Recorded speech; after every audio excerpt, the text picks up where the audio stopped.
Buenas noches a todos, ¿cómo están?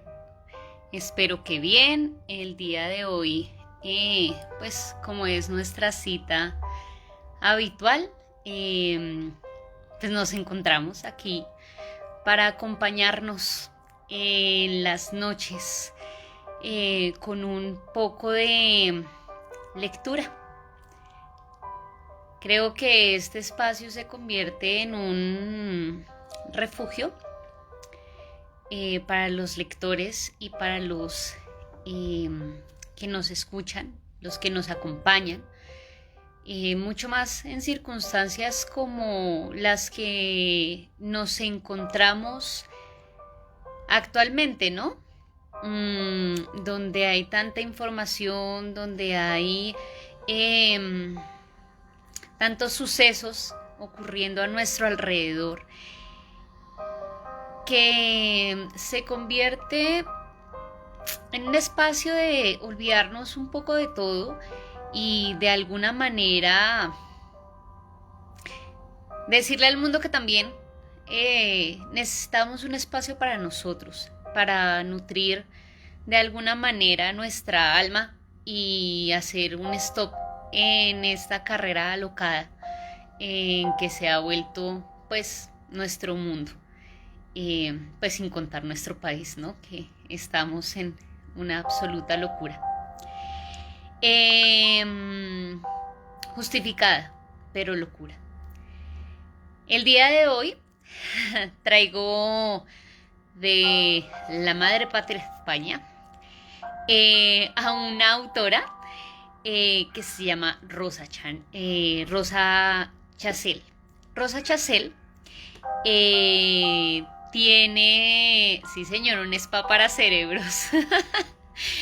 Rosa Chacel tiene la particularidad de haber nacido con una enfermedad, con una salud muy débil, y fue criada en casa.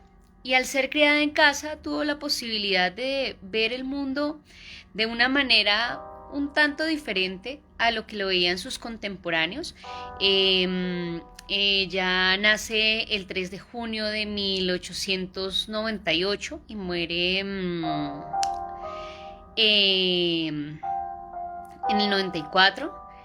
Y pues, bueno, el día de hoy traemos un cuento de ella que se llama Fueron testigos. Entonces, en este espacio de Readers, en Cito Speak, denominado el Spa de Cerebros, vamos a lo que vinimos. Fueron testigos.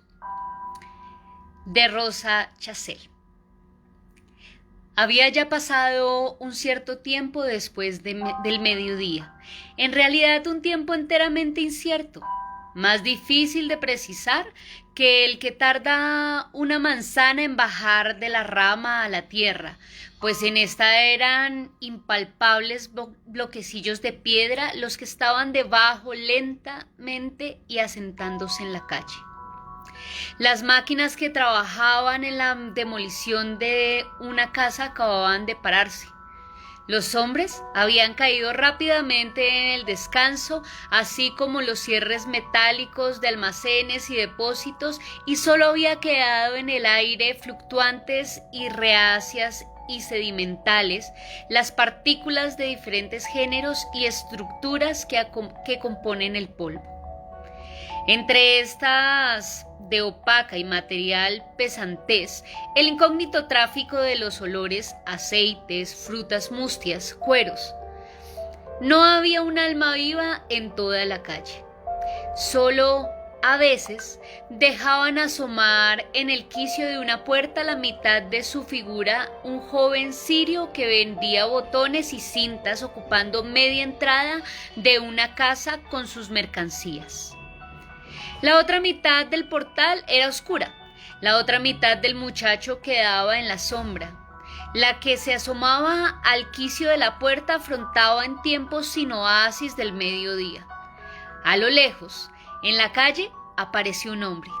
Venía por la acera de frente a la puerta del sirio. No había nada de notable ni en su aspecto ni en sus ademanes. Era simplemente un hombre que venía por la acera de frente. Sin embargo, al ir aproximándose, su modo de andar fue dejando de ser natural. Fue acortando gradualmente el paso, o más bien, su paso fue haciéndose lento, cada vez más lento a medida que avanzaba, y al tiempo fue inclinándose y tendiendo al caer hacia adelante como una vela reblandecida. Al fin, 2 casas antes de llegar enfrente, cayó. El muchacho no reaccionó en el primer momento. Esperó a ver si se levantaba, pero viendo que no, fue a auxiliarle. Cruzó la calle y a menos de 1 metro de distancia alargó la mano con intención de levantarle y tirar de él por debajo del brazo. No llegó a tocarle. Detuvo la mano a 1 palmo de él. Quedó un instante paralizado de terror y al fin echó a correr hasta el almacén que estaba entreabierto. Había algunos obreros comiendo en las mesas y no quisieron hacerle caso, le decían: ¿quién es el que está borracho? ¿Él o tú? Pero el sirio insistía, hasta que uno de ellos miró por la ventana y vio el bulto del hombre caído en el suelo. Entonces fueron detrás del muchacho. Suponía que era un accidentado. Cuando estaban ya cerca, el sirio les retuvo diciéndoles: fíjense bien en lo que le pasa. El hombre no estaba enteramente inerte. No parecía tampoco que hiciera nada por levantarse, pero se removía, agitado por una especie de lucha en la que se le veía bien claro que no podía ganar, porque al empezarse a ver bien claro lo que estaba pasándole, por esto mismo empezaba a ser totalmente incomprensible, humanamente inadmisible. El terror había paralizado a los 4 hombres, hasta que uno de ellos logró soltarse de la repugnante fascinación, rompiendo la cadena que inmovilizaba sus nervios y que estaba tramada por sus nervios mismos, contraídos, rígidos, con movimientos convulsos, como los de un cable que ha llegado a saltar por excesiva tensión. El obrero que se había destacado del grupo dirigió sus pasos otra vez hacia el almacén y una vez allí hasta el teléfono.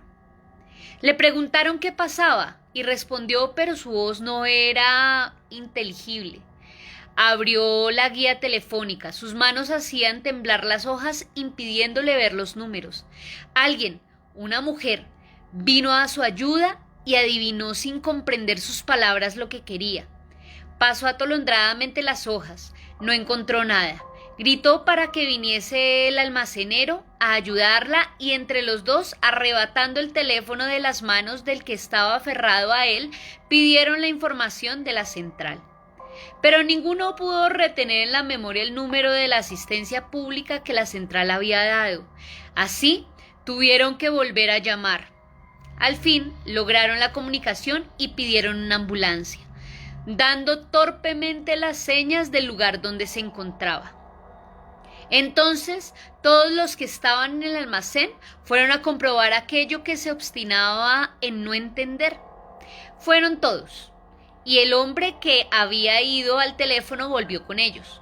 Fueron el almacenero y los mozos, otros obreros con 2 mujeres que al principio no habían atendido y la que había acudido al teléfono, que era la que trabajaba en la cocina. Rodearon al hombre caído, que ya no era un hombre caído, ya no era un hombre. Aquel removerse que en un principio pudo parecer la lucha contra algún mal espasmódico que le sacudía, no se había aplacado enteramente, pero se había ido convirtiendo en un temblor semejante al que agita a una masa espesa cuando comienza la ebullición, pues el hombre, en suma, ya no era más que esto, una masa sin contornos. Se había ido sumiendo en sí mismo, se había ido ablandando, de modo que los dedos de sus manos ya no eran independientes entre sí, sino que la mano era una masa de color más claro que se fundía con la masa de color oscuro que era todo el cuerpo envuelto en aquel traje, pues traje y calzado sufrían idéntica transformación que el hombre mismo. Todo ello se unía e iba afectando un carácter de material homogéneo, iba pasando del estado sólido, de un ser vivo que aún alienta a una viscosidad que retemblaba y delataba, algún vapor encerrado en ella pugnando por escapar en una burbuja, como un suspiro lento, y poco a poco empezaba a tomar la turbia transparencia de un ágata, tendiendo a volverse líquido, como las gotas de cera que se mantienen redondas porque el aire las comprime alrededor y les crea una película capaz de contener largo rato su masa sin dejarla extender. Ya no conservaba relieve alguno que correspondiese a la forma que había tenido. Aquella forma quedaba aún acusada solo por una especie de vetas que tardaban en borrarse del conjunto total, y naturalmente este conjunto, al abandonar la solidez, se iba aplanando contra las losas, cubriendo un espacio cada vez más grande, hasta que, al fin, su falta de densidad fue haciéndole irregular el contorno, que acabó por romperse en aquellos puntos en que el nivel del suelo descendía y se escurrió por entre las losas de la acera buscando la cuneta. En aquel momento parecía que volvía a cobrar vida, esa vida con que los líquidos corren apresurados a ganar la parte más baja, obedeciendo a una ley que el ojo humano no registra, y por eso parecen llenos de una sabiduría o de una voluntad que los conduce. Pero antes de llegar a la boca de la alcantarilla, se le vio detenerse y empezar a empaparse en la tierra. Parecía primero filtrarse por las junturas de las losas y después la primera porción que quedaba sobre las planchas de granito empezó a reducir como sumiendo por los poros de la piedra. Su ligereza llegó a ser entonces como la de esos líquidos muy volátiles cuya mancha, si se vierte en el suelo, empieza a mermar rápidamente por los bordes y desaparece sin dejar huella. Antes de que hubiese llegado a desaparecer, se oyó la campanilla de la ambulancia y el coche doblando la esquina. Vino a pararse junto al grupo de gente. Los dos camilleros saltaron al suelo y empezaron a abrirse paso.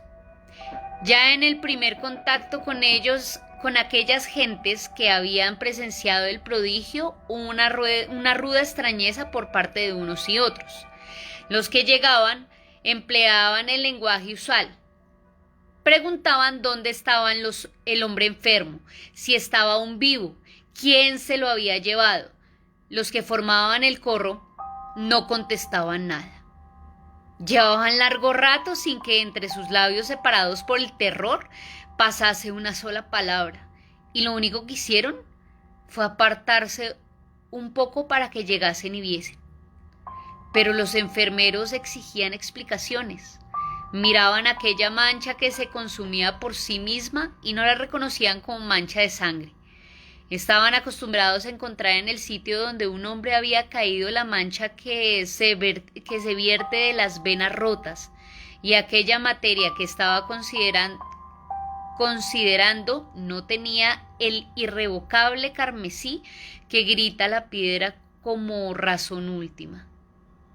Tenía un sombrío matiz, complejo como la angustia o el poder sin límites, y las preguntas de aquellos hombres que no lograban entrar en la comprensión total del hecho se perdían sin respuestas, como meros ademanes de una realidad ineficiente. Entre los que habían asistido desde el principio, el silencio era una guardia sobre las armas que no podían deponerlas antes de la total consumación.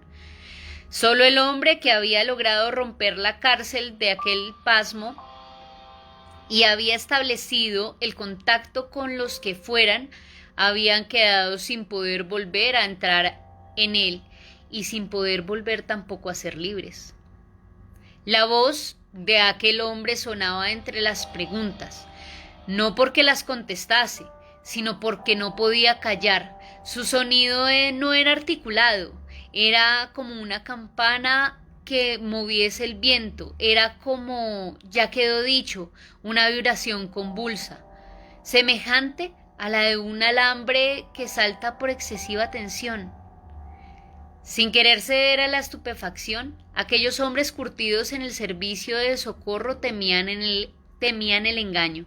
Querían asegurarse de que no habían sufrido una burla, amenazando con investigaciones judiciales. Nadie les escuchaba.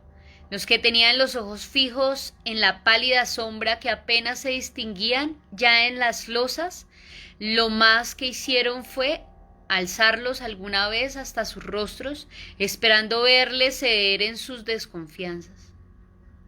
Pero los hombres se resistían, hablaban de una mentira acordada entre aquel grupo de gentes para encubrir el delito de alguno de ellos, y al fin, viendo que de un momento a otro desaparecería el último resto material del fenómeno que no tenía valor para juzgar ni para negar, hablaron de llevar algo de aquello para analizarlo e intentaron acercarse para tomar un poco, sin saber cómo. Entonces, una de las mujeres se interpuso y gritó, o más bien, exhaló, pues su voz era como un soplo lejanísimo: ¡No lo toquen!